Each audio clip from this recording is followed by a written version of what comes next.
Okay, guys, we're back outside. Kinda. We got some gifts. Hand delivered by Mark M. We'll get to that in a second. I just want to say that I went to Dizzy's party. I was supposed to be there for a couple days. I wound up only being there for one day. So I was there for the Saturday night live show, which I had an awesome time. Unfortunately, I couldn't stay for the second day, which I'm beginning to regret, but things happen. We could leave it at that. But some of the people, well, let me reword this. The trip going there was long. Started 8:30 in the morning. I got there 4:30 at night for a 4-hour trip. We won't get into the problems on the road and all the shit that goes with it. Let's just get past that. But I pulled up at Dizzy's house, and I told him I was there. He came down with Dry Chef Drew and Joe DIY. They greeted me at the door with 3 cameras in my face. Yeah. Not to say anything wrong with that, but it's like, whoa. I was still trying to figure out where I was. I'll leave it at that. With that, I brought Dizzy over. I know there's some video of this. I didn't take any of it. I brought Dizzy over to my car where I had the Ian Matthews mannequin, which you guys will see that video after this. And I turned him sideways and walked him. I was holding the shoulders. With that, across the street, Uncle Leo saw that.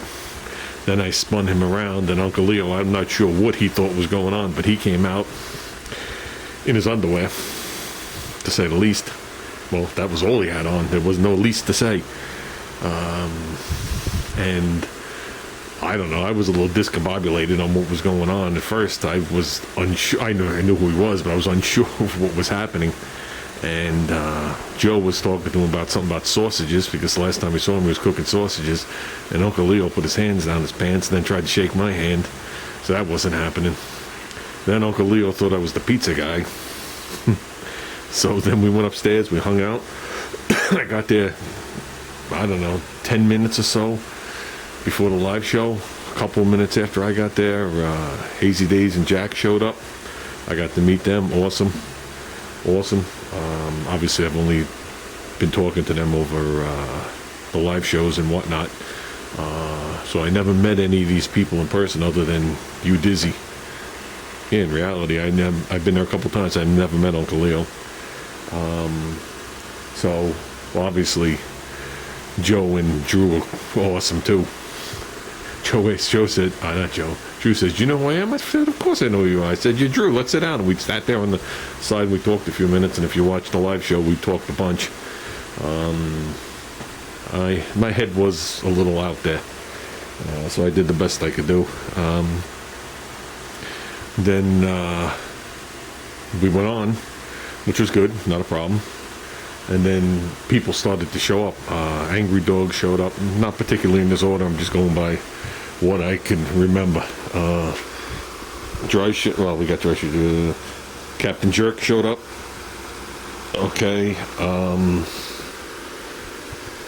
Iron Man showed up. Dave Collins showed up.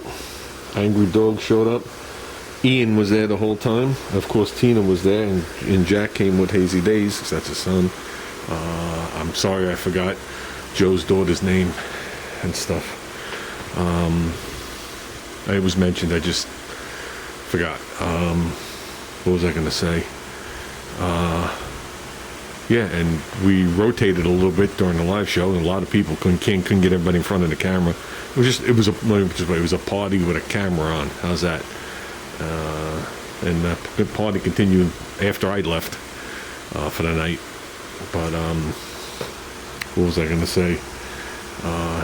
Like I said, I definitely had a good time. It was worth the million-hour drive. It was worth the setting up of Ian Matthews and the dummy. Gave me somebody to talk to for 2 days. Ian Matthews is now sitting at you Dizzy's.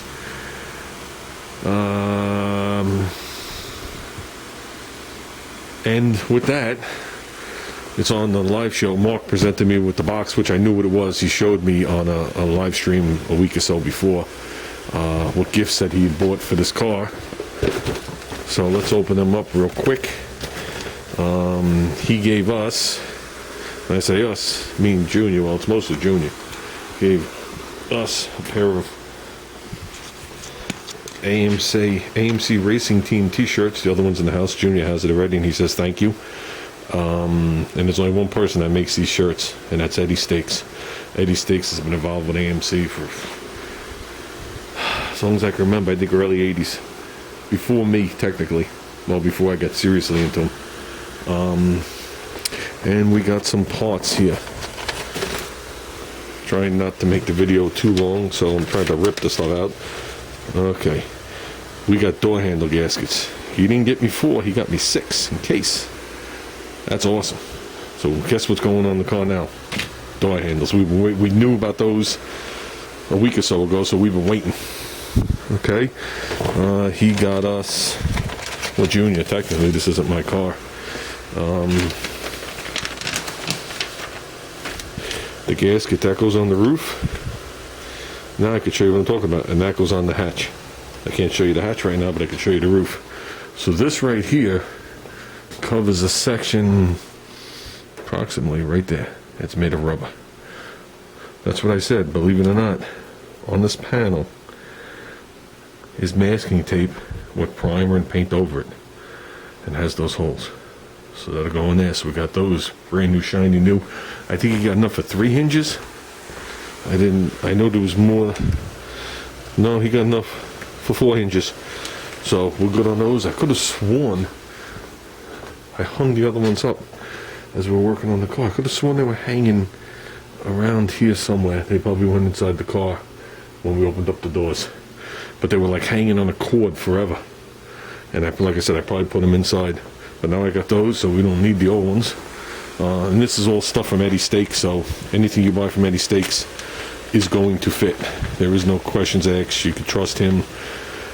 My front spoilers on all my cars are from Eddie Stakes, as well as some other pieces. When he does a reproduction part, it's dead on. Okay, he got me,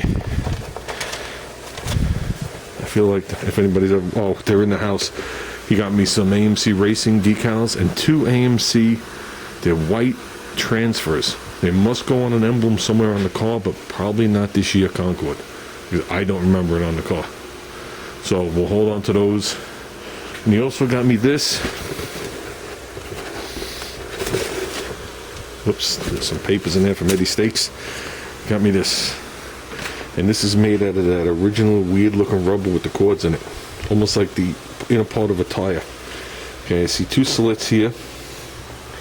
And a couple of clip holes and a circle in the center.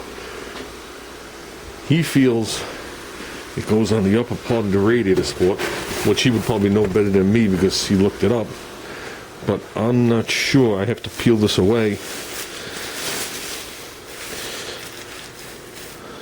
Maybe that's what these holes are for. We are still masked. Yeah, there is another set of holes. It can't go under it because this is boxed, so it has to lay on top. So it would have to go, if the holes line up, it would have to go like that. There's one hole, there's another hole, and I'm sure it's going to keep going like this to seal off the top of the radiator. And if I put this on, it will definitely lay on top of the tank. We will just have to clearance for the cap. Maybe from the factory, I don't think so. I'd say this hole was for the radiator cap and you make it bigger, but no, mine's, because obviously I have a different radiator, but still this will lay right on top of the tank. And when you look at it, that will finish this off. Okay, we'll bring it on we'll decide how far we're going to bring it on the tank, and maybe we'll taper it here on the corner because the tank is cut off. But it'll definitely lay on top, and it'll give a finished appearance. That's not what it's there for. It's there for when the fan is, let me get this right. It's for when the fan is on and the high pressure from this side is going to the low pressure on that side. Ah, see, that's the technical way. It doesn't allow the air to go over the radiator. It has to go through the radiator. So when you close the hood, this like seals it. So the air coming in does not go around. or the air getting drawn in does not go around. It has to pass through the radiator. I thought it went on the bottom, but I can clearly see I don't think anything was on the bottom. So, and it lines up with those holes. I would have to look back at the videos. I have old videos of this car when we worked on the carburetor, you know, when it was still my daily driver, to see if that rubber was there since I had the car. And I got this car with 29,500 original miles. So I got it from the second owner, and he only had it briefly. And they took it away from the first owner because they pulled out of the garage and they crushed the door. And they felt the lady was too old to drive. She was 90. And the guy that bought it was 78. So he drove it briefly. Then he put it for sale because they felt he couldn't drive it anymore, and I bought it. That's how the car came about. And now it went from me to Junior. That I appreciate a lot. I appreciate all of this a lot. That's going to be awesome. That's a piece I didn't even think to look for. As some of you know, 78 is a 1 year only car. This whole complete nose is 1 year only.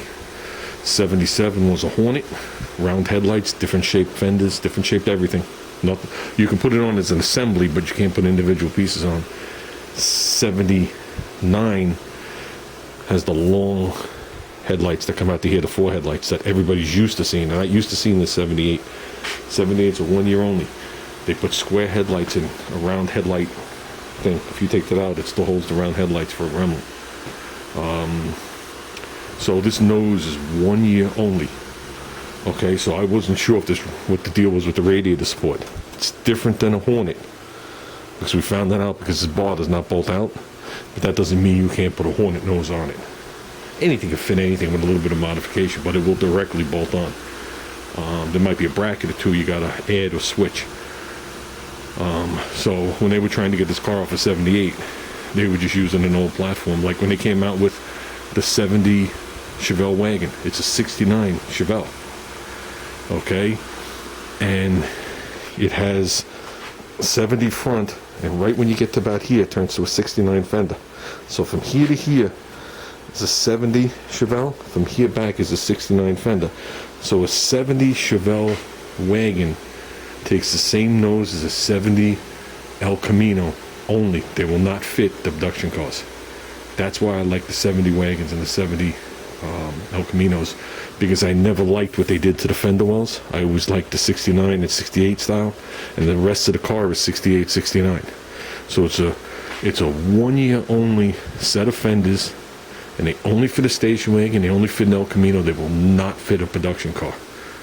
But you could put those fenders on a 69 or a 68 production car. So there's a lot of things that manufacturers do when they think it's going to be a low production car, and I'm not really sure the production numbers of this, but obviously this thing the production numbers went through the roof when they came out with the Eagle. So this car started in 1971. I don't think there's a 70 wagon. I could be wrong. I thought it was 71, but like I said, I could be wrong. To 1987. Okay, that's a 27-year production run of this shell. Pretty good. That beats Chevy with their square body trucks. Yeah, and that beats Ford using the same shifter for 40 years and antenna. But what was I going to say? Like I said, I appreciate this stuff. We're going to start working on this stuff in a little bit. I just cleaned up here. Junior had a welding project. He had the thing over and stuff like that, so I just straightened up a little bit. We need to get on this thing full force. We can get the handles on and the lock cylinders on. That means I can technically put the two rear windows back in, the front windows are in, and get the door panels on. And that's a nice hunk of shit done. I got to find the lock cylinders. They're somewhere inside the car. I kept everything in one little thing, and I just got to give them a quick buff, make them shine, make sure they're good. And that's it. I don't even know what I did with the other three handles. Here it is. There's the one handle. I'm going to open it up. Let's make sure those gaskets fit. But I have full faith. I have full faith in Eddie Stakes. So, and if there's any AMC guys out there that are listening to this, you know what I'm talking about. Eddie Stakes will never steer you wrong. At least I've never seen him steer me wrong. I've never heard of anybody complaining to him steering him wrong. He's a straight up guy, and thank God he's out there. I'm not going to use the word peddling. Thank God he's out there selling parts and going out of his way to reproduce parts when needed. Like I said, we have very limited selection of reproduction parts. Very limited. Okay? So, I say that's a fit. You see them leaning up? Okay? I can lay them flat, but then they stick out really far. The original handle I had in my hand that day, the gaskets were like this, and then pinched in the center when I went into the door. So they folded almost in, if you know what I mean. They came like this, and they came like this and sealed. So my main concern isn't them sealing. My main concern is when I tighten these two bolts that the paint don't come flying off my door. And I obviously don't want a big gasket sticking out the top. But yeah, they look right. They look right. This is the replacement handle. Nothing wrong with this thing. Those are my fingerprints on it. I'd love to put this on, but that's the right side. And we are officially on the left side of this car, on the jack. So really, getting back to the initial plan, now is not the time to put the door handles on. I could on my side here, but that's not the plan. The initial plan is to do the wheel well moldings, the mud flaps, and get the tires back on this thing so I could put it back on the dollies. Anything other than that would be just counterproductive. I need to move the car. So, I mean, obviously I could wheel some of the stuff out of here to work on this side, but the car's sitting on a jack on the pumpkin in the back all the way down. So, and actually we got to inflate the front tires now. So I don't want to leave them down. I might do that. I am going to do that as soon as I turn off the video. So, okay guys, like I said, awesome time at the party. Awesome people that I met. I'm glad. I mean, I'm very glad that I went. That's to me a once in a lifetime thing, obviously. To do the show was awesome.